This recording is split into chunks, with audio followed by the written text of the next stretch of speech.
Uncuff me now! Uncuff me. Is this really what it takes these days? Sorry, if I want to try and make things more exciting. You haven't touched me in months. No interest whatsoever, until I say I'll let you play some sex game, and it's turning into a rape fantasy that I never knew you had. Please just unlock these. Just uncuff me and we can talk. What if I won't? Welcome to Now Playing's review of Gerald's Game. This is good, you'll like this. Part of the Stephen King movie retrospective series. Who could possibly hear you scream, except Cujo over there? Hosted by Arnie. You're not real. You're only made of moonlight. Stuart. He was definitely a bad dream. And Jakob. He was a trick of the mind, just like you, Gerald. This podcast contains detailed plot spoilers and harsh language. Isn't this why we came up here? Spice things up and try and push some boundaries? Listener discretion is advised. Okay. Are you ready? I'm ready. Today we're discussing Gerald's Game, starring Carla Gugino, Bruce Greenwood, directed by Mike Flanagan.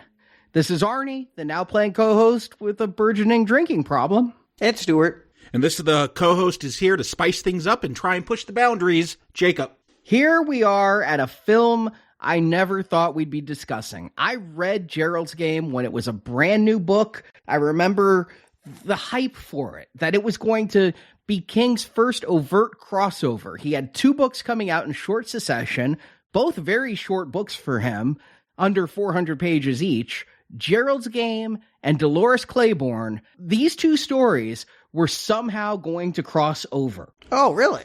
I was very interested in that and knew King. And so when this book came out in 1992, I just tore into it. And, 1992, I was 17 years old. I was also like, oh, S&M, that's naughty. So reading about that was a little interesting for me as well. But once I read it, I was like, well, this will never be a movie. You can't make this a movie. Yeah, I read that on Wikipedia that people thought this was an unfilmable book, and no, this seems like a very filmable story. No, the whole thing is it's one woman on a bed the whole time. How do you make that a movie? Yeah, that's not a blockbuster, but that's an indie hit. Yeah, we've had several movies where people are confined to a limited space. I mean, we did a review of a guy driving a car for 90 minutes. Right. And James Franco got stuck in a cliff for 127 hours. Colin Farrell got stuck in a phone booth. They buried Ryan Reynolds for a while. It happens. Open water was, people left by their scuba team and fending off sharks in the open water. It became a trend, really. Hitchcock is really the first one to do it, Lifeboat. And it's a premise to tease whether you're a good enough director, frankly. Can you pull this off? You are on the Lifeboat with Alfred Hitchcock, and that's it. There's nothing else coming for 90 minutes. And are you good enough to do that? It's a challenge. But if Hitch can do it, then it doesn't surprise me that a host of other people would attempt to do that as well. But my memory was the book was very much in keeping with the trends of the time. I mean, BDSM and all of that was kind of happening at that point in 92. I mean, we had a whole debate going on about should we fund art like Robert Mapplethorpe and all of his gay erotica. There was the Madonna sex book. She published a whole covered in Mylar. You had to spend $50 to open it and see her in all her kinky fantasies. Basic Instinct, NC-17.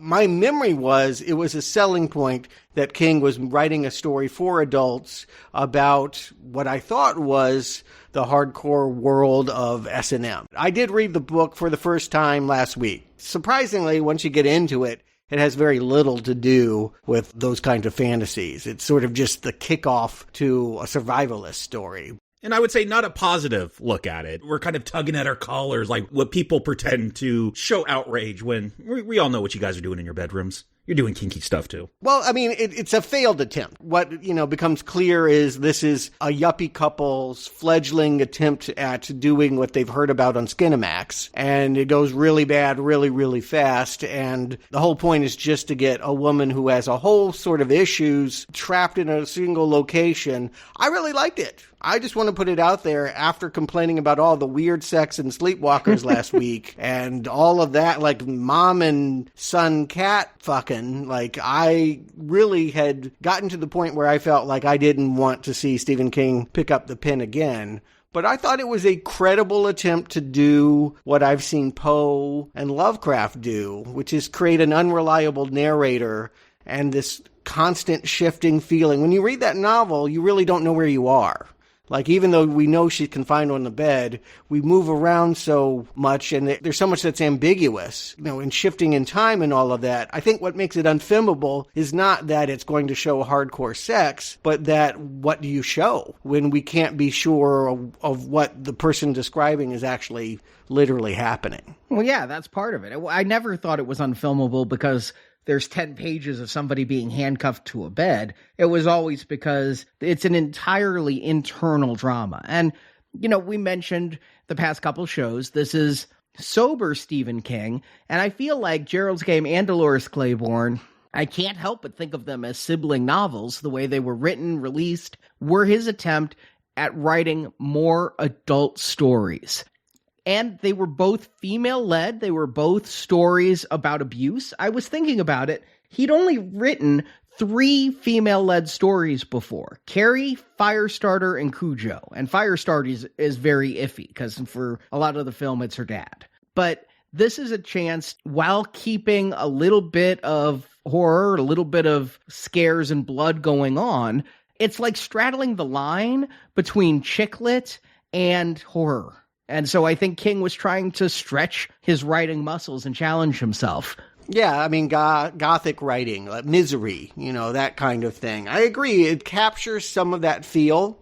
It did have that quality. It felt more literary, and it felt different enough that, I would rank it one of the better King novels, and sort of brought me back on board when I was really growing skeptical. The other thing I thought about, too, is, when people get sober, they have to write apologies. They have to make amends with the people that they've hurt in their life. I felt like in some way that King was trying to say mea culpa to Tabitha. Like it felt like by portraying the husband in this story as so monstrous, it really was an attempt on his part to see what being married to him when he was the monster alcoholic would have been like. He's much worse in the novel than in this movie. In fact, in this movie, we'll discuss it, I don't think he deserves to die. In the book, he is far worse. Right, yeah. He is a monster. He is one of the many monsters that has haunted the main character, just a different manifestation. And again, there's sort of this morphing, if you will, of like, what is the thing that's really trying to get her? Is it a dog? Is it this abusive relationship? Or is it her past? Or is it this monster in the corner? Yeah, I got so many questions about that, but we'll get there. Right. So this made me happy that this week we were tackling a movie version of a book that I liked. I already mentioned that I feel like King tends to get better on screen than it is on the page, or at least that's been my feelings about his big successes. With the exception of Salem's Lot, I typically like the movies more than I like the books. And so I'm hoping, with Mike Flanagan directing this, he did a really good job with Haunting of Hill House miniseries a few years back. And not such a good job with Dr. Sleep, which was his King adaptation after this one. No, he did a really good job with that. That just happens to be Stephen King's very worst book. It's unsavable. That's the unfilmable novel? Yeah, it ends up being a very mediocre movie, which I call a great success. It's bad, but of course it is. It was about gypsies canning children and sucking them out with walrus tusks. I mean, like, that was always going to be awful. But I felt like he had the right sensibilities. He also made a little movie kind of on a similar premise about a deaf woman in a cabin in the woods being stalked by a man in a mask. Very minimalist. Not a lot of story. I felt like, he pulled that one off. It was pretty tense. I got scared at a few parts.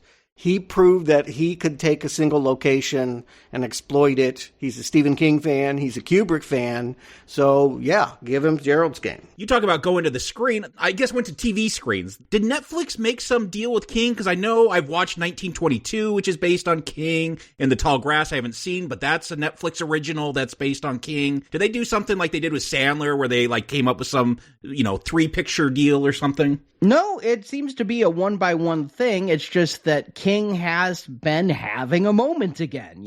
I think he's as hot as he's been since the early 80s or early 90s after Misery. I don't feel like, speaking in terms of the novels, they're making much impact. He puts out a book every couple months, and I don't know that they're adapting any of those. But yeah, the classic works have some cachet, and we've talked about going back and seeing some of these remakes. Like next week, we get The Stand. Many people call that their favorite novel. So I almost feel like the reason why they made this one is because S&M is kind of having a moment too, right? 50 Shades of Grey prove that there's a big mainstream audience that is willing to go to a movie theater to see the subject matter.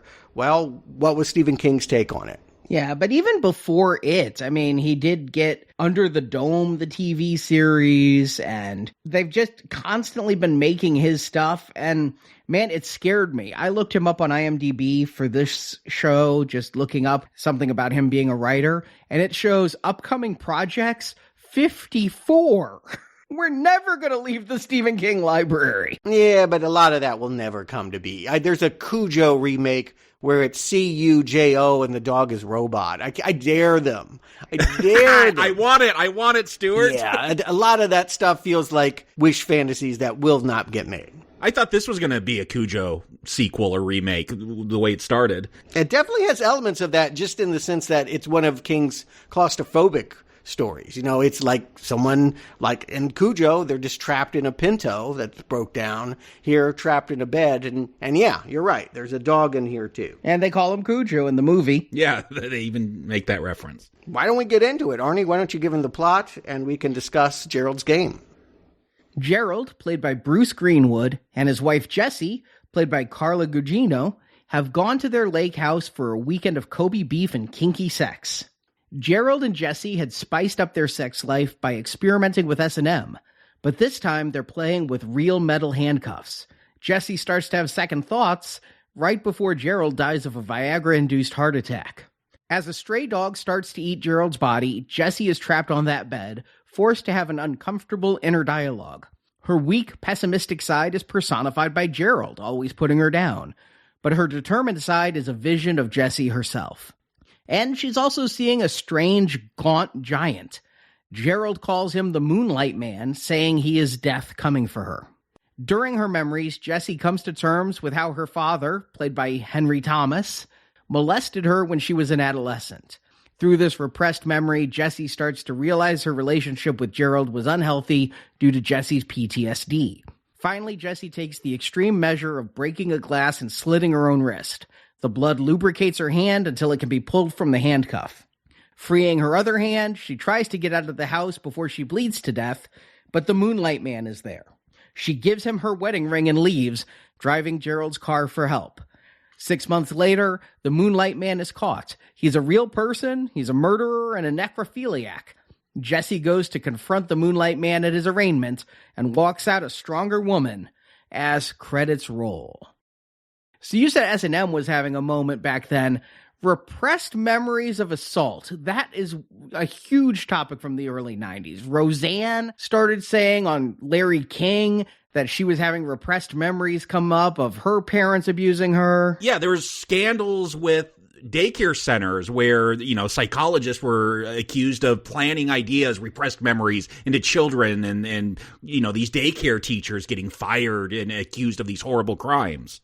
Yeah, I really attribute a lot of that to just women in general having more power, more control in the media. Like, rape just became something that was discussed, whereas before it was, a salacious plot detail in a Death Wish movie. Now it's a woman's story, and it deserves to be heard. Anita Hill around that same time.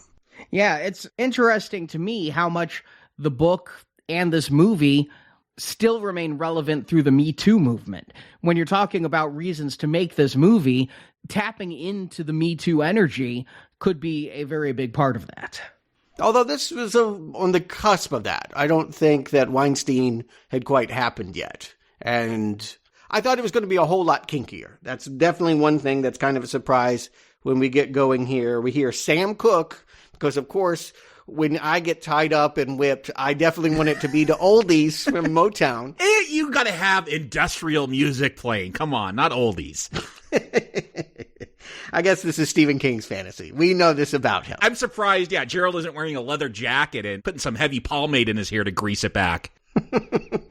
But yeah, the fantasy is to do it with the greasers that have always tormented him. Yeah. In the book, it kind of is. They talk about his hair slicked back in a widow's peak and he's balding. I'm like, it could be an aged greaser. I'm sure it was. But yeah, we see a couple packing. They seem pretty anonymous, wholesome even. And then you see those handcuffs go in the overnight bag. The handcuffs in the bag, man. First of all, I got to give them credit for how they lit that scene because those things glint, assuming that wasn't CGI after the fact. But second of all, the way they're in there, just so symmetrical and just perfectly overlapping. I'm like, that's a bag. They're just going to get jostled around. Why don't you just throw them in there? Why are you putting in there like a gun in a gun case? But obviously I know why this is going to be the weapon of the movie. And so we're going to start not with the people who are fading in and out. We're just seeing the top of their heads. We start with the handcuffs. Yeah, I had similar thoughts, Arnie, when I saw how carefully he placed those and how well they were framed. But I never read this book, never seen this movie before watching it for this review. I knew it was about, a woman getting handcuffed, though. Like, it feels like that is almost like the stars, the handcuffs. So you got to show them off and really put them on display at the beginning. Yeah, they'll talk about it at the end that this is a woman that will come to identify that she's been shackled her whole life, in heavy metaphor. And so, yes, that what should just be a game, what we're told by the title is just kinky role play, is in fact the story of someone breaking free of a life of abuse. But we have no way of knowing that early on. It's going to be drawn out throughout the movie. At the beginning, this does seem like a romantic retreat. They're off on the 2-lane blacktop in a very expensive red car. There's not even any stress. I thought for sure we were going to see that these married people were having some kind of fractious moment when they come across a stray dog eating roadkill, and Jessie, the wife, seems to want to check the dog for a collar, and Gerald, the husband's like, no, I'm just going to keep on going to the cabin and we're going to fuck.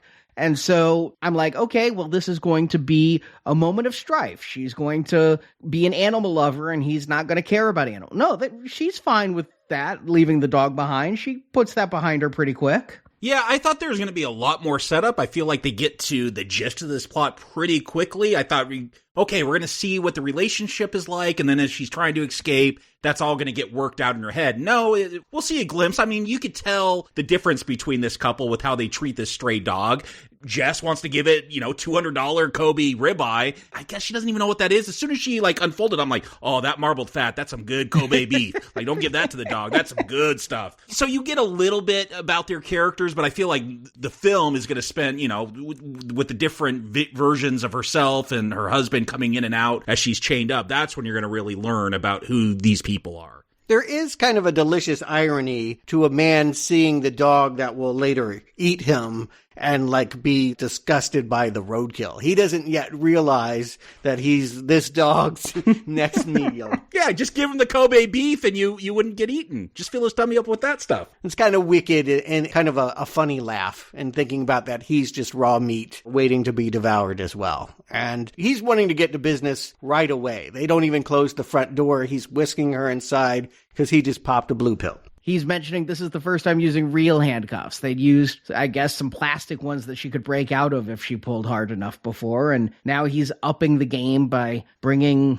real handcuffs, the huge mistake of this entire movie. I see her as very much not wanting to be here. From even in the car ride, she is checked out. She is thinking of, wandering off, looking at the lake. I mean, we don't, as you said, we don't have a lot of time to establish things, but it's clear that this couple has problems. They're not just trying to spice up their love life. They're about to call it quits. And I think that for her, she's wanted out of this. I sense her detachment in all scenes. Yeah, I always felt that there was marital problems, even before she put on the handcuffs. Yeah, she might have that nightie, but we'll find out. She's always going along with stuff that she doesn't necessarily want to do, and I feel that hesitance even in these opening scenes. We're going to find out, yes, that is the case. They are having problems. Yeah, the first problem is they don't have a safe word. You got to do this stuff, you got to have a safe word. That's the whole thing with BDSM. I'm wondering if it's just because in 1992 few people had heard of a safe word, but yeah, I do think you're right. And it also doesn't seem like they're doing heavy duty role playing. It looks like he's tying her up so she can't use her hands, but you need a safe word. If someone cannot defend themselves, if they can't walk away, you need a safe word so it's consensual. The more you know. Just a PSA for everyone out there. Yeah, he's not really well defined. It might be Gerald's game, but we don't know why he wants to play it. This will be a story about Jessie and why she doesn't want to play it.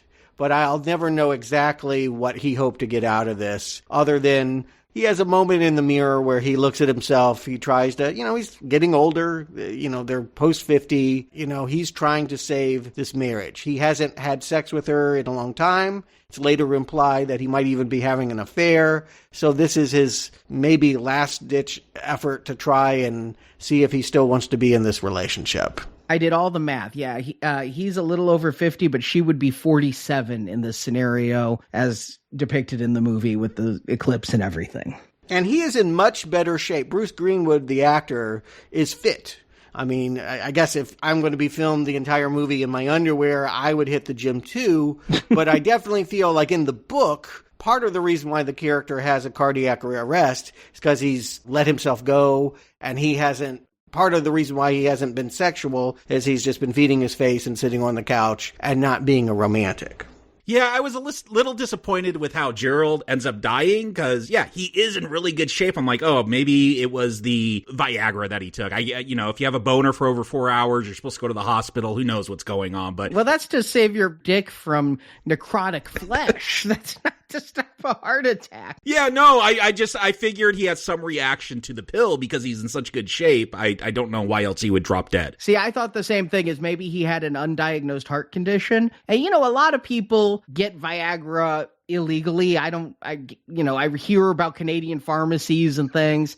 I thought maybe he had gotten the Viagra illicitly, but they give us a close-up. No, this is prescribed by a doctor, so that's a shit doctor that doesn't notice he has a heart condition that Viagra is going to exacerbate and kill him. I don't think doctors really go into depth when they're going to write you a prescription for Viagra. I think they just write it. No, this is the movie's answer for why he dies. He took a pill. In the book, what it is she says no, and he decides he's just going to pretend it's part of the game and he's going to rape her. And so she kicks him in the stomach, kicks him in the balls, and he has a heart attack from that. And you feel justified. You feel a moment of victory at the early part of that book because she stopped her husband, a rapist, but then you realize the cost she paid. Here, when Bruce Greenwood knocks off, it's kind of like, well, he was a jerk. They were having a marital spat, but I kind of feel bad that the guy just died.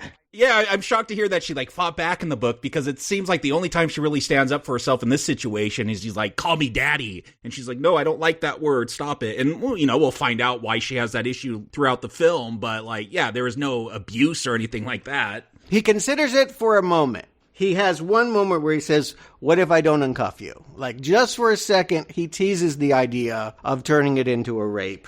And then we see that, no, he is, in the end, a disgruntled yuppie who is angry about losing virility. Do you think they made that choice so that we just don't hate seeing Bruce Greenwood on screen the rest of the movie? I mean, he only gets worse in this film if we're to believe what's going on in Jess's head, that he actually said and did these things that are going to come out. So I don't feel like I ever like him. I would say that if I felt like she was trapped in a physically abusive relationship, and that's probably what I would conclude if he was so monstrous, it would change the way that I saw her life.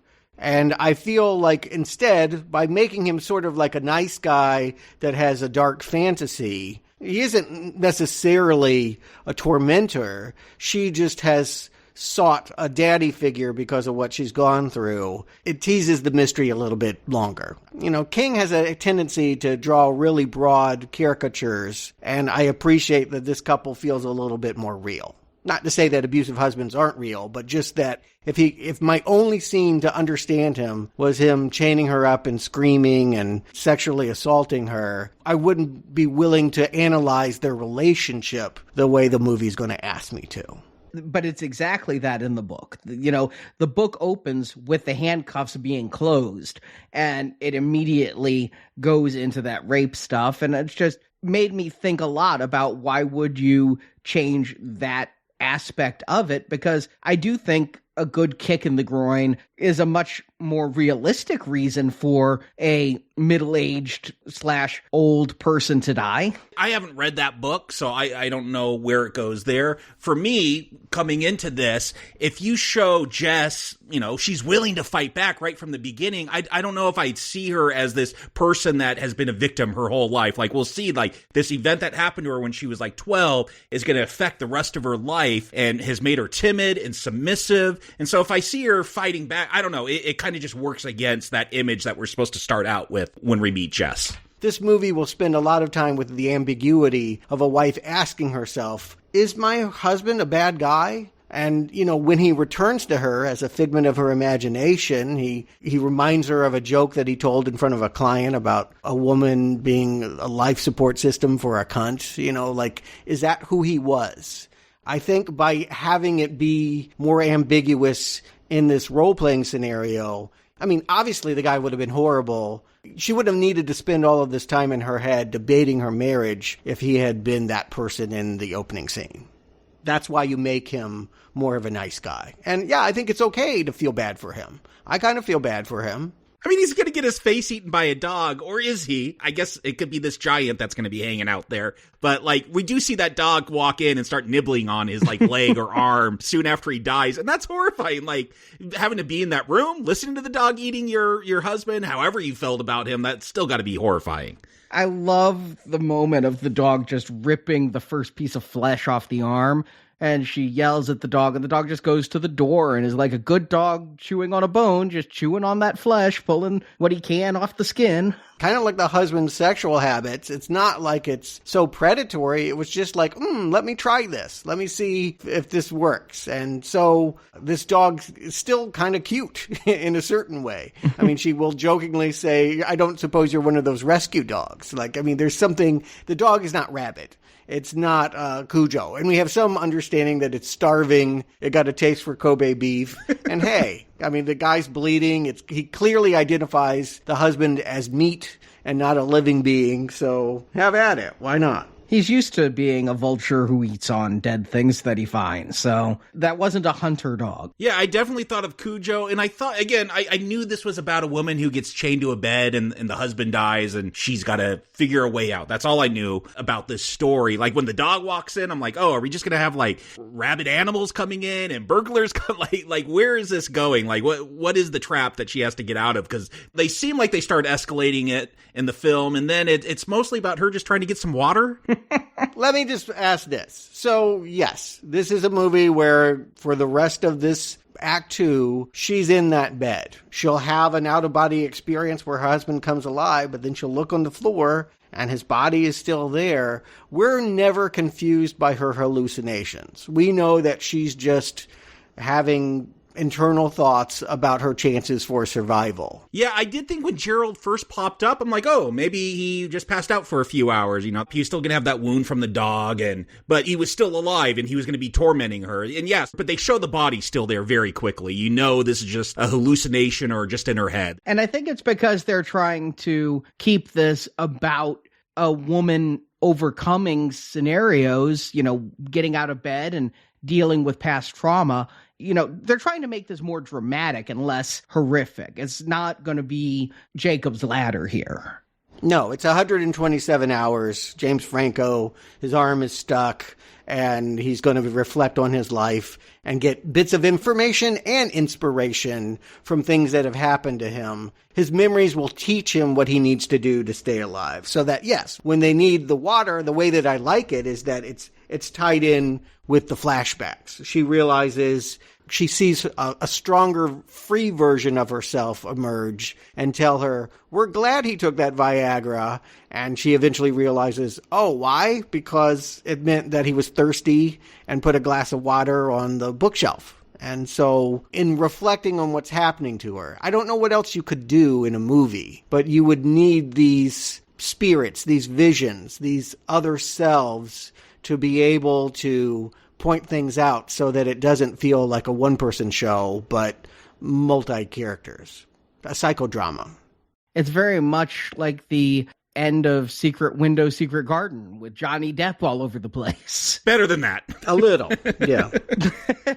It is literally adapting the book, because in the book, they talk about how people with repressed memories and history of abuse can develop multiple personality disorder. Well, she doesn't have different personalities that she switches between, but she has different personalities in her head that are warring and reminding her of things. Here, they bring that down to just two voices and then literally personify them. One is masculine and talking down to her and keeping her weak, and one is feminine herself, trying to be stronger, trying to be smarter. I mean, to me, it makes sense that it's her and Gerald. Like, this husband and wife are still fighting even after he's dead. Were there more voices or more hallucinations in the novel? Yes. There was like a college friend and just other moments. She had a life in between being a child and being this married woman. And you did explore a little bit more about that in the novel. I like that it was just these two, and that we see this marriage continue to play out. Even though we killed the husband off, like, how do we still see this marriage get resolved? Oh, it's going to be in her head. So I like that conceit. I'm kind of glad we didn't get a bunch of people throughout her life walking in. The thing is, and they acknowledge this in the movie, she is an unreliable narrator. So as she works through her marriage problems with her husband, it's all from her head. It's all from, what she saw and coming to terms with what she saw, and really not his point of view. I was surprised she even knew the start of the joke, because he said, you never heard the start of the joke, you only heard the punchline. I'm like, so how will we not hear the start of the joke? But she knew that. I just wish that we had a director that was a little bit more comfortable not holding our hand. Like, I feel like he is so worried about clarifying and making it easy to understand what's going on that I think he's missing the thing that made the book so great, which was that ambiguity, was the terror of, I don't know where we are right now. You get little hints of that, like imaginary Gerald is like, the gardeners are gone, I told the maids not to come. Like, you do get some ideas like that, but it's just lip service, and I wish I felt that terror more, that she was totally alone. I have a problem with this movie, though, because they did modernize it. And one thing, she's handcuffed, but sitting a few feet from her is a recent model iPhone. Yeah, she could touch it with her toes, but she can't, bring it towards her. But couldn't she say, hey, Siri? I mean, really, it's that easy. Well, I don't know if he has that turned on. I don't have that turned on because I hate Siri. Yeah, I don't keep that on. Well, they never mention it. They don't approach it. The only thing they say is, Gerald says, the battery's not going to last long because I didn't charge it. But the battery's working now. And I'm like, wait a second. This is very easy to get out of in the 21st century, at least in the 2010s and beyond, because there are voice assistants everywhere who will do this for you.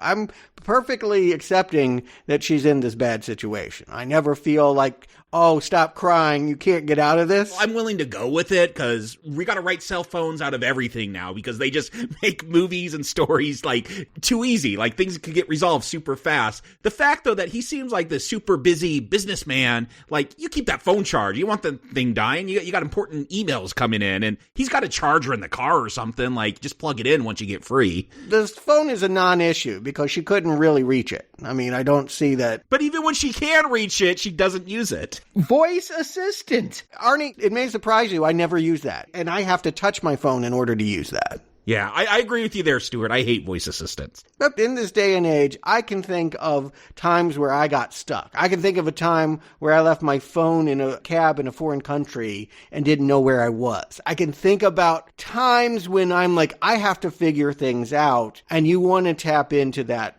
I think that probably there's a whole generation that is very comforted by the fact that there are series and internets to guide them on things. The fun of a movie like this is that it can show them the horror of the world that doesn't have it. So I feel like taking the phone out is perfectly fine. My issue is I don't feel like the horror goes deep enough. The only thing we have is the idea that maybe or maybe not there is a spirit or predator sneaking in, a real person or a figment of her imagination comes when the sun goes down and maybe is going to do something terrible to her. I haven't read like most Stephen King novels, but he has one called Bag of Bones, right? And we're going to see a Bag of Bones. Is this a reoccurring character? No, but it is interesting how some phrases from books come back as titles later. In some books, he talks about full dark, no stars. Then he writes a book called Full Dark, No Stars. So just an idea he had at the time. Moonlight Man is how it's billed in this credits, and it's played by the giant from Twin Peaks, and I guess Lurch from the Addams Family movies. Yeah. Gerald does reference him as Death, though. Yes, and I do think it kind of works. I like the idea that it might never get explained. I think this movie will go too far in articulating that he is real. Absolutely, Stuart. As soon as that ending comes, I don't like it. Fine, it's an imaginary thing in her head. She's got a distrust for men. We're going to find out why. Keep it at that. We can even have later that she reads in the news that there was a man sneaking into homes and stealing their possessions. Yeah. So maybe that was him. But ambiguity, right? Like, why solve it for everyone? We see a bloody footprint, but we're not sure if it's really a footprint. Like, yeah, you could have played with that. I think that part of this is the director talked in some interviews at the time about wanting Stephen King's approval. And, one of the things that gets King's approval is not changing what he did. You can tell I'm never for that thinking. I am never, even in good books, I feel like you change things. But you're asking why not do something, because it's not how it was in the book. The book ended with confronting the Moonlight Man, and so the movie's going to end with confronting the Moonlight Man. Does that work in the book? No. I have the same issues in the book as I do. I mean, King, his endings always stink, right? I mean, always. Even in the good stories. There are always codas and epilogues that you wish that you hadn't read. 100 pages in it after the clown has gone down. Yeah, I agree. Gerald's Game has one of the better climaxes, but it then continues a little bit long, especially explaining away the Moonlight Man. But I am actually okay that they're keeping it somewhat grounded, somewhat basic, because it is an internal monologue, and they're trying to make a mass appeal movie here. It's going to be about 40 minutes before we're going to get a flashback and leave the setting of the bedroom, so let's go with this. It's been teased for a little while. Like, we did have the Gerald vision say he put those handcuffs on you before I ever did. And we do have, like, him call her Mouse. So we've had little indications that she has a backstory that needs to be articulated. But you're right. It doesn't come until about halfway into this movie where she falls asleep and her dream becomes the explanation for her condition. I mean, besides the Moonlight Man, this is the other thing that I thought was kind of silly, not knowing how it works in the novel, is when we flash back to her childhood, this whole solar eclipse thing, like, why? Is it because that's the day the sunshine went out of her life? Because what happened to her? Like, it seems like a very dramatic act. This is the moment where it ties in with Dolores Claiborne. Oh, okay. I guess we'll have to wait till that movie so I can see how it all works together. And I don't think that they tie them together because the movies were made by different studios. Oh, okay. But if you're reading the books, the eclipse does matter in that way. I'm sure you'll explain it when we get to that movie. I do think it's also a bit metaphorical. Dark things happen in both books when the sun goes away. And here, the dark thing happens by the little kid from E.T. It's Henry Thomas, all grown up and molesting his daughter. Yeah, but, I mean, Mike Flanagan's used him a lot. He is in House on Haunted Hill and the recent Bly Manor. Yes, exactly. He got the Nicholson part in Dr. Sleep. And so, clearly, Mike Flanagan doesn't just see him as an E.T. reference, even though I think this childhood that she's having is the 80s, right? This cabin that she's gone to. It's got to be, right? I looked it up, and if you want to try to make this actually link with a year and everything, it looks like it's June 1983, which would make her 12. 83. Yeah, that's what it felt like. What I really like about this flashback, and it's what I wanted more from this movie, is it doesn't feel quite real. It is a dream, and there's something about it with the darkness of the solar eclipse crossing the sky and everything going that artificial red. You know, everything is like stylized like Creepshow or something, like an EC comic book. And so it does have this dreamy quality to it. I think that's very effective. Yeah, remember the best part of Dr. Sleep when, like, they float into that room and they're going through the memories and it's all like, that's the one really cool scene. And I feel like Flanagan, he does have a flair for that. We just got to get him a film where he can really excel and show that off. I agree. I think this scene works very well. I think the little girl actress here is really giving a good performance. I don't know this actress from anything else, but I buy her connection with her father, and I buy Henry Thomas as being creepy and feeling her out when he's like, well, I guess you're too old to sit on my lap these days. The scene is effective, and maybe it's made all the more effective because we finally left the bedroom. I mean, it could just be we're really happy with new people and new places. The scene that really works for me when we flash back to her childhood is after the molestation takes place and the dad goes in there and is like, you know, maybe we should just tell mom and get our punishment over with. Like, it's so manipulative. And it also explains, like, why Jess just holds all these secrets in. I'm like, okay, now I'm starting to understand her character more and more, but it's also just such a creepy scene because this is what molesters do. They so manipulate their victims, and I thought it really captured the horror of that. Not only that, but it's happening in a summer cabin, much like the place that she's in. It is not the same location. This isn't been kept in the family. This is not her cabin where her dad molested her. But we start to have that blended feeling that she did never leave that cabin in 1983. And that, yes, being chained to her husband has kept her in that moment. They tease it out over, you know, she wakes up and she comes in and out of consciousness, but more or less, they do pretty much sort of outline, pretty clear cut, I feel like. Again, without the subtlety that I might have wished for, we do pretty much understand that all of her issues with role-playing with a daddy figure is that her father molested her and did or did not penetrate her. There may have been only self-gratification in her presence. And in the book, it's made pretty clear that it was just self-gratification. I guess there was a groping, but there was no penetration. In the movie, it's a little bit more obscured, but I took it as self-gratification.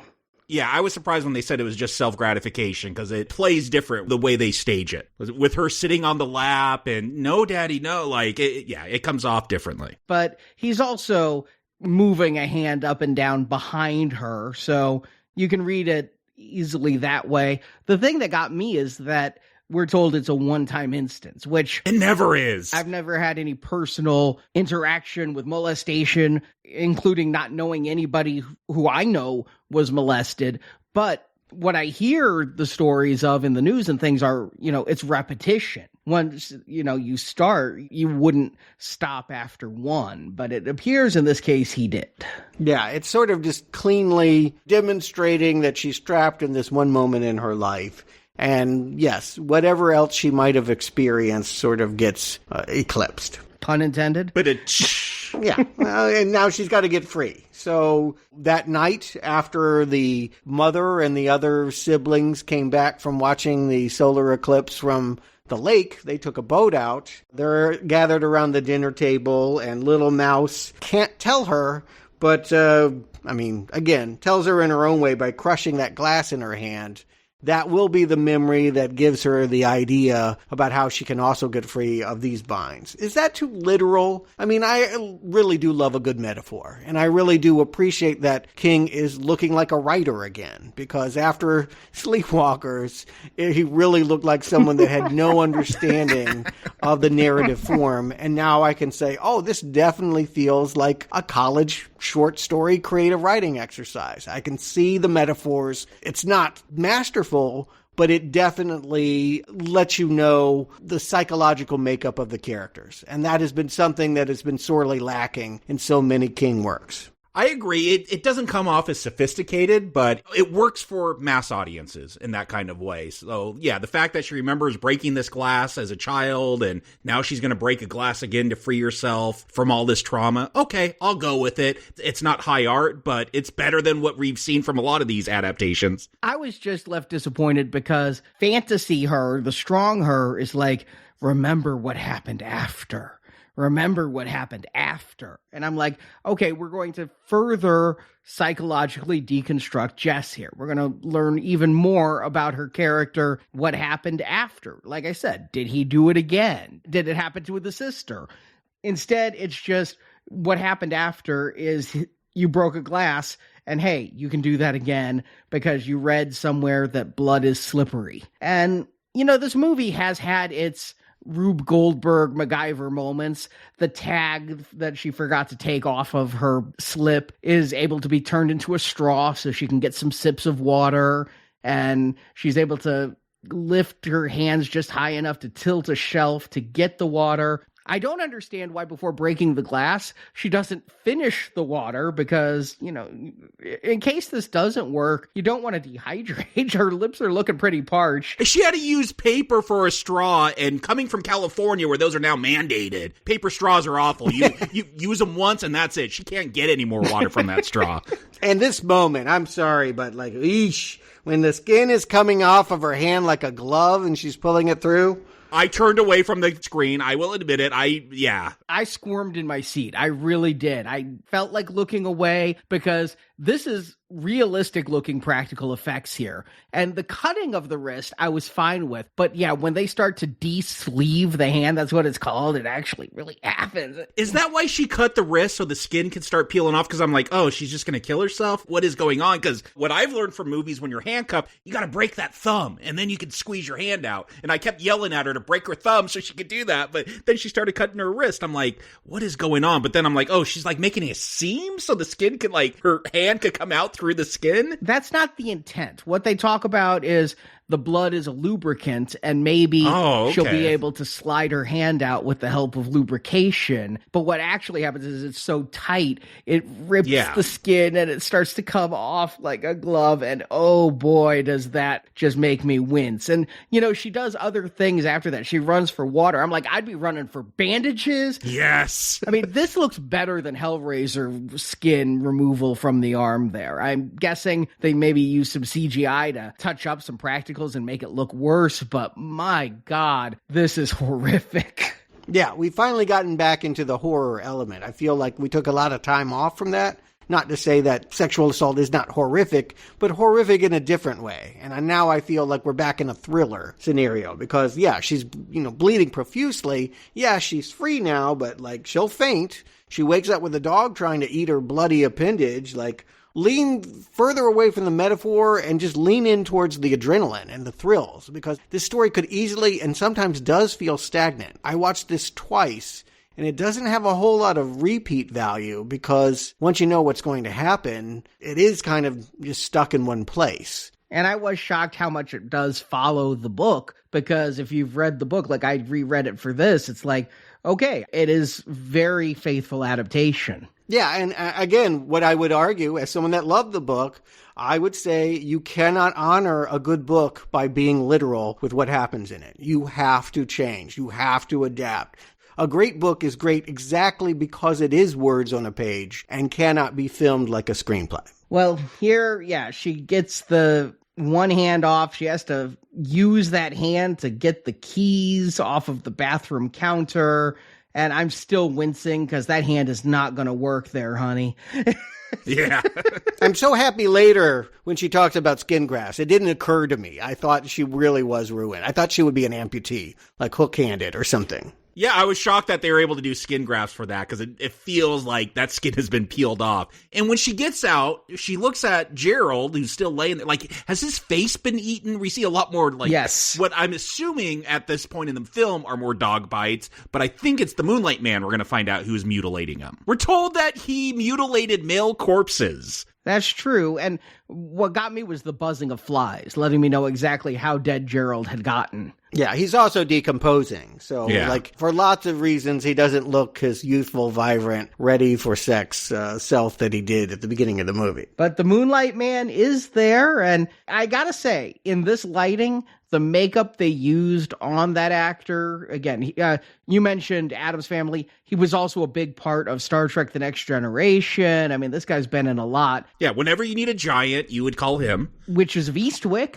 So I think the makeup they used on him is very effective in this lighting. He doesn't look like himself. I don't recognize him and feel a familiar presence like the friendly giant from Twin Peaks. And yeah, he's got this box of bones and jewelry, and she's going to throw her wedding ring in there. Again, strong metaphor. I'm, giving up my marriage in order to save myself. Yeah, I wish the Moonlight Man was a metaphor, because she's not even sure. In the first instance we get that maybe he's real, we get this narration at the end. She talks about how her wedding ring was never found in the premises once the cops showed up. Yeah. I mean, you could do a large part of what is here. She, drives away in the sports car. She sees her husband one more time, and she hits a tree, gets rescued, and then plays ignorant, says, oh, I have amnesia, doesn't want to tell people, wouldn't know how to tell people her story.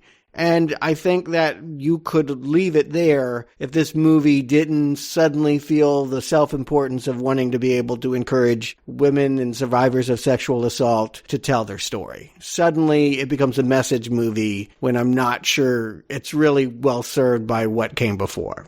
I more or less agree with you, Stuart. If the film wants to go that message route, okay, again, have her opening up some nonprofit to help these women. The fact that she's going to stroll into court, look, she would have had to have been arrested after this for contempt. Like, go in there and tell off this giant. I don't like any of it.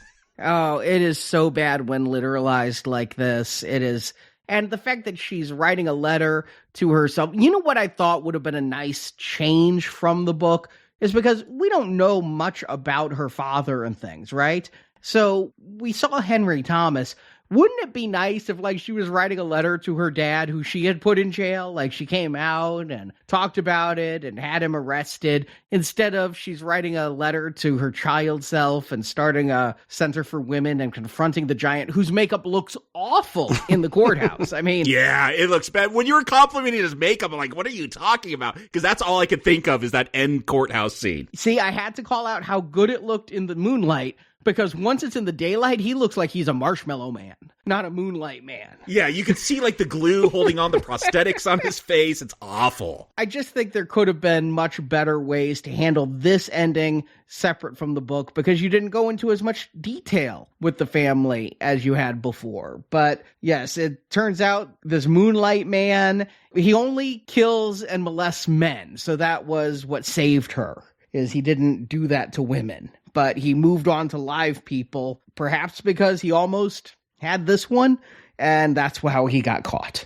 So what does it mean to tell him he looks small and pridefully tell him off if he's not an assaulter of women? Yeah, he didn't victimize her. I guess he could have helped her. He could have, been more altruistic, but he didn't take advantage of her. Don't you see, Stuart? I mean, you see her father's face in his face, and then you see her husband's face in his face. They literally put those actors there. Well, when you have a monstrosity like this, I see no one's face but the bad prosthetics they're using. Yeah, this is the kind of thing that on the page with the ambiguity, you could say that, yes, all of those things were assaulting her when she was in the bed. But when you got to film it and literalize it, yeah, you get into some real problems. And I do think that there's just way too much over-explained in this finale. We should never know for sure that he was there. Yeah, I mean, they could have a Moonlight Man sequel if they didn't explain it. I mean, just thinking pure crass movie thinking of horror franchises. Or just, again, she goes to the court and looks at him and is not sure. Again, what's wrong with ambiguity? It's how most people live their lives. That's why we want our movies tidied up in a nice, neat bow. If we wanted real life, we'd go out and live it. I've heard that argument said, by the way. Yeah, no, there are people that like escapist entertainment, and I definitely enjoy that every once in a while. That's what you need sometimes. But I feel like this story, this is not an escapist entertainment. You're dealing with child molestation, abusive marriage. You want to get at some real stuff here. but you're ending with total empowerment, where all of this no longer holds her back. She has vanquished all of it in the span of 90 minutes, which, does take away from some of the realism of the serious topics. And, just the sense of the believability and the horror of it. I mean, there are people that have done this, and they're not wanting to turn it into an after-school special. And this becomes dangerously close to feeling pat and reductive. But is the movie. Jakob, Stuart, do you recommend playing Gerald's game? Jakob. I was really up for this movie because I knew what the concept was. And let me talk about my pet squirrel for a second, because this kind of thing has been on my mind. Back in September, my wife rescued a baby squirrel and brought it home, and we've been raising it, taking care of it. We keep it in a cage because those things will eat everything. They'll eat your walls, eat your wires, everything. And so he's got to be kept in a cage. And with COVID going around, we all need probably mental health help during these trying times. But I always had this, I'm like, what if we all die of COVID and this poor squirrel is caught in this cage? Will he be able to escape and continue his life? Something I worried about. And then I told my wife this. She's like, I've had the same worries. But, that squirrel, he knows how to get out of that cage. I've had to upgrade his cage. I've had to do so much, I wouldn't worry about, squirrels being able to chew out of cages. Yeah, that thing is so smart. He's learned how to bend bars, and, he's escaped a few times. I've had to buy chicken wire to, reinforce the cage. He's too good at escaping. So that's a great concept. Something that has been on my mind just because of this little pet. And, that's just something how do you get out of the situation when there's no one there to help you? And I thought this was going to be more of a thriller. And the fact that it's mostly I got to get this cup of water and then I'm just going to cut my hand open and slide it out. That wasn't the most satisfying thing. I thought it was going to be a lot more about the mechanics of how she was going to escape and do all that. That's not what this film is. It kind of surprised me because, again, another assumption early on, I'm like, oh, this is just about kinky sex bad and this prudish woman's going to be the hero because she wasn't down for kinky sex. No, they go deeper, and that was at least satisfying that they, especially for a Stephen King story, trying to get into this kind of drama. I know he's flirted with stuff, but he's always bringing monsters and just weird stuff in there where it doesn't feel like he's seriously trying to explore some of these more horrific types of things that happen in life. And so I like that we got all this back and forth between the husband and wife as she really explores what her relationship was like, what her childhood was like, how that had an effect on her as an adult. These are all great themes. I don't think it's pieced together the best way. We've talked about it. It could be constructed a little bit better. I agree with you, Stuart. Put more ambiguity in there. This is someone trying to work very complex things out in their head while they're handcuffed to a bed. It doesn't need to be so clean cut. And when the Moonlight Man shows up and the fact that he ends up being real in this court scene, that part is just garbage. Just cut that ending. Stop before you get there. It's awful. But I was really surprised by this because I'm usually very critical of King and seeing him trying to take on a more delicate material in a more mature manner, I actually appreciate it. And I got into this film quite a few times, even though it has flaws and it's not perfect, but I could still definitely recommend this one. I think it's worth your time. Stuart. Yeah, I was really hoping, after liking the book so much, that this was going to be one of my favorite King adaptations because I like this director and these actors. We haven't really talked about them, but they're solid. All of the elements are in play for this to really work. And we're in a time now where, on Netflix, they can show whatever graphically they need to show. Unfortunately, the director is determined to show too much because he's so determined to send that message of female empowerment that he really just over-articulates and just makes all the metaphors so plain, so obvious, so unadorned with mystery that it just kind of deflates the tension. And I don't think you want to lose that. I do think that part of this story was a postmodern, what are we really experiencing, exploration of self. And I think that, it's a really reductive look at the book. And there are directors that wouldn't have done this. I think around the same time that Gerald's Game came out, Laura Palmer was finding out who killed her. And it's a very similar story of abuse. David Lynch would know how to parse out the oddity with the compassion. Maybe he's a little bit too much with the oddity and not enough of the compassion. But somewhere there's a balance. In between Laura Palmer's story and this Gerald's Game, I do feel like there's a better version of being able to talk about the cycle of abuse that someone can experience while still making it a high wire act of how do I escape from a bed. Would you recommend the book then if you enjoyed this movie? Like, I enjoyed this movie, so would you recommend that I should read the book? Do you think that would be a better experience? Yeah, it's a better book than a movie. And I don't usually feel that way. Again, I started this podcast by saying that Carrie the movie, Shining the movie, so many, Stand By Me is better than The Body. I feel so many times, yeah, you don't need to read those books. They're just the jumping off point for the better movies. And here I definitely would say there is no substitute for that book. But it's still a recommend. I still think that for whatever it loses by being so literal, it is still a competent one and done kind of thing. Don't watch it again. It doesn't have a lot of repeat entertainment value, but it was a competent and sometimes creepy adaptation of a good book. And I would kind of put it on the level of like the corny dramas that some people really love, like Shawshank Redemption and Apt Pupil. That's kind of where it kind of fits. Shots fired with Shawshank once again. Oh, everyone knows I hate that movie, but kind of have accepted it on its own corny terms. Well, Stuart, to your topic, of the prestige television streaming items of 2017, Gerald's Game is far better than Twin Peaks Season 3. Yeah, too much ambiguity in that one. Yeah, and not a story about abuse, or at least not abusing Laura Palmer. No, abusing its audience and trust. Yeah, about how much Lynch hates its fans. Yeah, it definitely was very happy to withhold entertainment. And like I said, I read this book when it came out, and when the movie came out in 2017, I lunged for the remote, as did Marjorie. We both had read the book in the past, and we were both like, how do you make that a movie? And now coming back for this review, I was like, how did they do that? I remembered nothing of this movie. What I remembered was the book. And before this review, I'd reread the book. And so I was again like, how did they do this? Is it like Ryan Reynolds in Buried? Is it just going to be a woman on a bed the whole time? Will they do the molestation plot? I'd forgotten everything about this movie, remembered everything about the book. So that means I completely agree with you. The book is a far superior experience than the movie.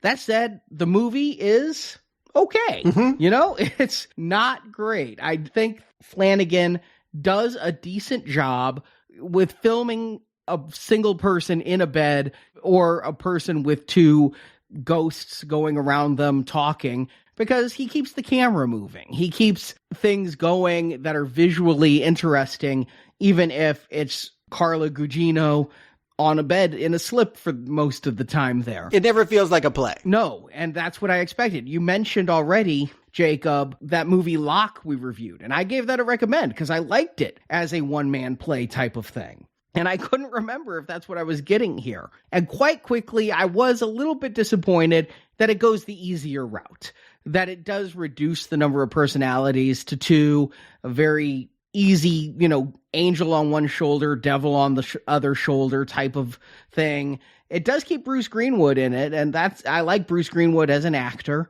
so I'm glad for that, but it just seems very simple. But then they did put in the molestation story. I was like, all right, I'm glad that they at least put that there, because if they had reduced this just down to sex game gone bad thriller, that would be a bastardization of the point of the book. Oh, yeah. And so I'm glad they kept that in, but I can't not say that there are periods where it drags. Yeah. Because as you say, Stuart, everything is so obvious that they're having conversations that I was 5-10 minutes ahead of, even if I hadn't read the book. Mm-hmm. Because I came into this movie, it's a new experience. I'm not entirely sure where they're keeping the same things going. And it's like, okay, it's taking Jesse a good 5 minutes to get where I've already been. And so it drags a little bit, but I do think it's probably a really solid adaptation of a difficult to adapt book. Yeah. And I can give it, I'll recommend. Yeah, I mean, there would have been lots of ways to screw it up.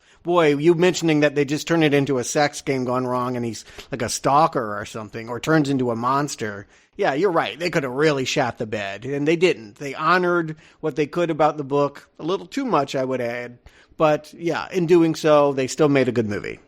It's Hey, it's rare that a Stephen King movie gets 3 recommends, so I'm glad that we're kind of pausing with that record here. But I always do try to bring in Stephen King's recommend here, and in this case, he has gone on the record. He recommends this film. He emailed the director after the movie, and the email was so glowing that Flanagan printed it out and hung it in his room. I don't know if that's such a thing of honor. I mean, he gave Sleepwalkers a B+.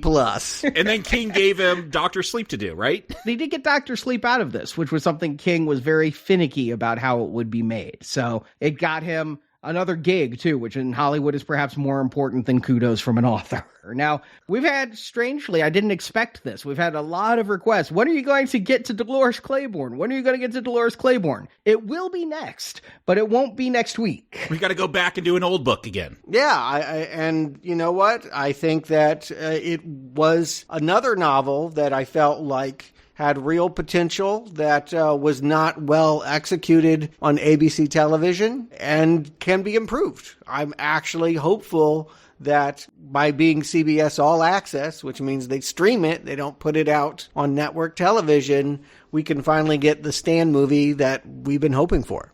And more importantly, if you want to know what we think of it before we release the show next week, there is an opportunity for you to listen live. We're taping our thoughts this Thursday. We're going to be out there putting the show together. You're going to hear what it's like to hear all of us live try to talk about 10 hours of television. Should be really long into the night, but hopefully fun. It's going to be at 9 p.m. Eastern that we're doing the show, and to hear that, you just have to be a patron of $75 or more on our patron campaign at nowplayingpatron.com.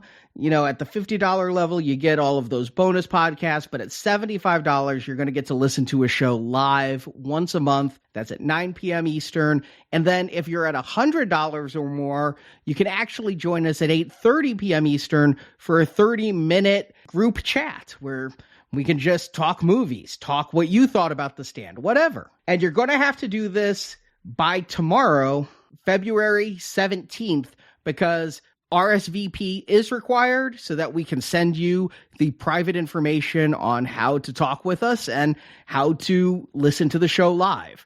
And if you don't sign up by tomorrow, well, we're going to be doing it again next month, and details will be coming. Meanwhile, also starting right now is the beginning of our spring 2021 donation drive. Right now, you can donate, and the first show from this donation drive will come out this Friday. It's going to be White House Down. Right. It's part of our Platinum Level series. We're looking at 4 films that just coincidentally happen to be about people, terrorists, attacking our Capitol and our American institutions. I don't know why we would discuss that right now, but it just seemed like it was in the atmosphere. And so, yes, this is the one-off. Channing Tatum, Jamie Foxx this week, and in the weeks to follow, Gerard Butler is going to do it a few times. I think in London and, I don't know, somewhere else. Angel Has Fallen. Is that in heaven? Like somebody assassinated Jesus? It would be a better movie. I don't know anything about any of these movies. Never seen a one of them, but that makes it all the more fun for me. So hopefully you can join. The spring donation drive, I think, is going to be a whole lot of fun. Our silver level, which is $10 or more, gets you 5 Dirty Harry podcasts. I know what you're thinking. Are there 5 Dirty Harry podcasts, or are there 6? Make our day, and we'll make yours with, the original 1971 Dirty Harry, Clint Eastwood, followed by Magnum Force, The Enforcer, Sudden Impact, and ending with The Deadpool, not to be confused with Deadpool. Are we going to do the Deadpool too? Oh, wait, that was just Deadpool. I'm, for one, glad that Ryan Reynolds is not showing up, but Jim Carrey will be. What? Yeah, he's in it. This would be between Once Bitten and Earth Girls Are Easy? So, like, grown up, not as a kid, just, like, walking onto this set. Okay, interesting. Then for our gold level, we are giving more shows than I think we've ever given at the gold level. We're doing 2 big retrospective series that kind of have a Venn diagram and meet at one point. First, we're doing the David Fincher thrillers movies. So this is all of the crime, noir, thriller films that Fincher is mostly known for. It wouldn't include Alien 3, it wouldn't include Benjamin Button, but it does include Seven, The Game, Panic Room, Zodiac, and Gone Girl.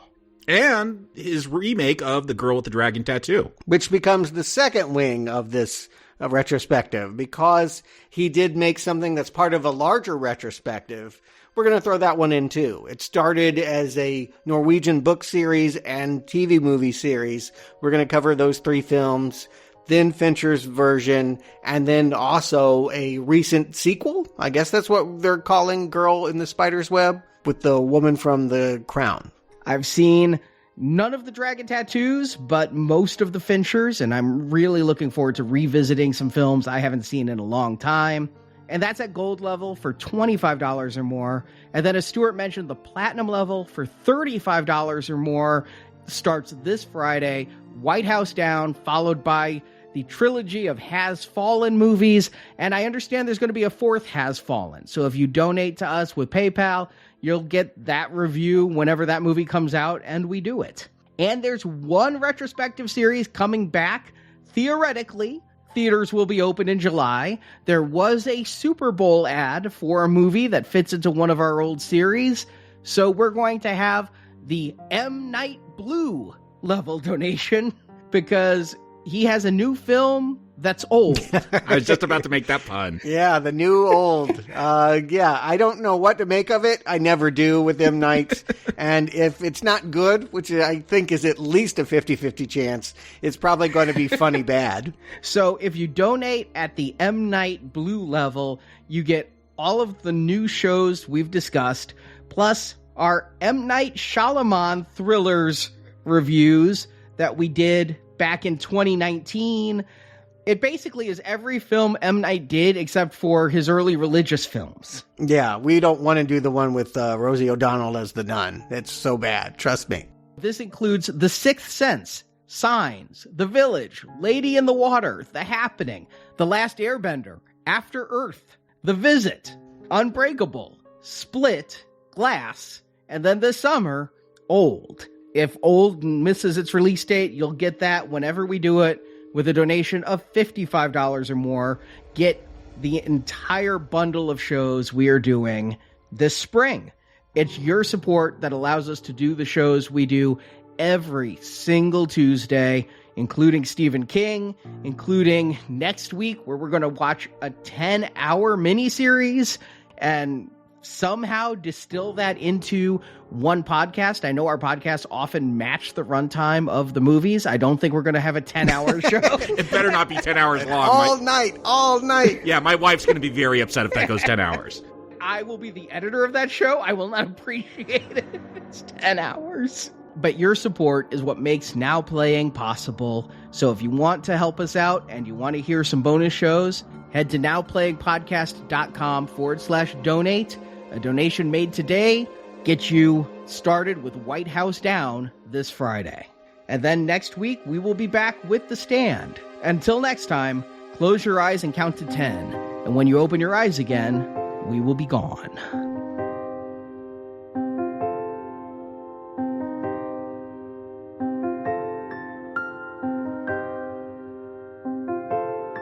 Gerald? Gerald? Baby, look at me. Wake up, Gerald. Gerald! Say something. Please. Thank you for listening to this episode of Now Playing. We hope you've enjoyed the show. You want something else? Now that you've heard the movie review, head to booksandnachos.com to hear Arnie's reviews and analysis of Stephen King's original novels. You never walked away from that. And also come back to NowPlayingPodcast.com each week for another new movie review. You keep watching. In the NowPlayingPodcast.com archives, you can find many more reviews of Stephen King films, including Sometimes They Come Back, The Lawnmower Man, Carrie, Salem's Lot, The Shining, Children of the Corn, and more. This is going to be good for us, Jess. Really good. In our archives are also reviews of film series such as The Avengers, Star Trek, A Nightmare on Elm Street, Friday the 13th, Scream, Transformers, and RoboCop. find hundreds of movie review podcasts at nowplayingpodcast.com. Once you start this, you're not going to be able to stop. Support from listeners like you help keep Now Playing operating. It's $200 a portion, you know. You can find a link to donate using PayPal at the bottom of our website, nowplayingpodcast.com. You know, I've never been able to refuse you anything that you really wanted. Have I? You can also join the Now Playing patron campaign through our Podbean site. Patrons of $10 or more get a new exclusive movie review every month. Plus, even more perks, including one where you can pick a movie for our hosts to review. Find the details on our website. And dogs gotta eat. Now Playing Podcast is produced by Arnie Carvalho. Wipe that absurd grin off your face. And stop calling yourself fucking daddy! Associate produced by Jason. That's a big responsibility. Now Playing is edited by Arnie. Well, I'm pretty sure you just lost your mind. Now Playing credit narration by Brock. This low and conspiratorial and that very specific guy's only fucking tone that says, "You'll appreciate this, brother, but only you." The opinions expressed on Now Playing are those of the individual hosts and may not reflect the opinion of Venganza Media Incorporated. And was I just putting on a show? Or was that who I really was? Venganza Media Incorporated is not affiliated with the motion pictures reviewed or otherwise referred to herein. And we might die here today because of Gerald's 5 inches. All movie clips and music included in this podcast are the intellectual property of the respective copyright holders. They are included here for the purpose of review and no infringement is intended. Don't recite facts to me. Now Playing Podcast is an exclusive trademark of Venganza Media Incorporated and may not be used without the expressed written permission of Venganza Media Incorporated. All rights reserved. I understand, but the only way we can move forward is if they accept the non-compete clause. Now Playing is a Venganza Media production, copyright 2021, and no part of this show may be reproduced, repurposed, or redistributed without the written permission of Venganza Media Incorporated. Can we please get back to work now?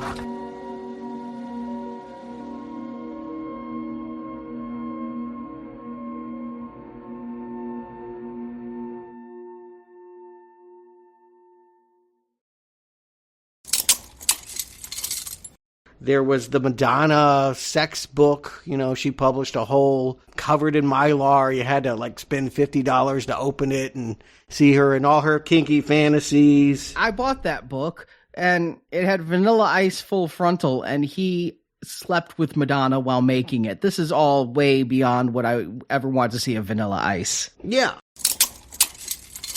The stand is better than the body. I feel like so many times I go, yeah. Stand By Me is better than the body. Yeah, I'm sorry, yeah.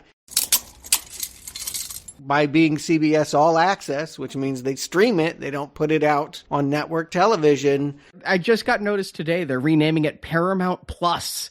Take that, Disney. Is that what you just do now? Are we going to get Netflix Plus? Amazon Prime Plus? MGM minus? HBO Max Plus? The last ass bender. It may as well be called that. It has nothing to do with The Last Airbender. Sure.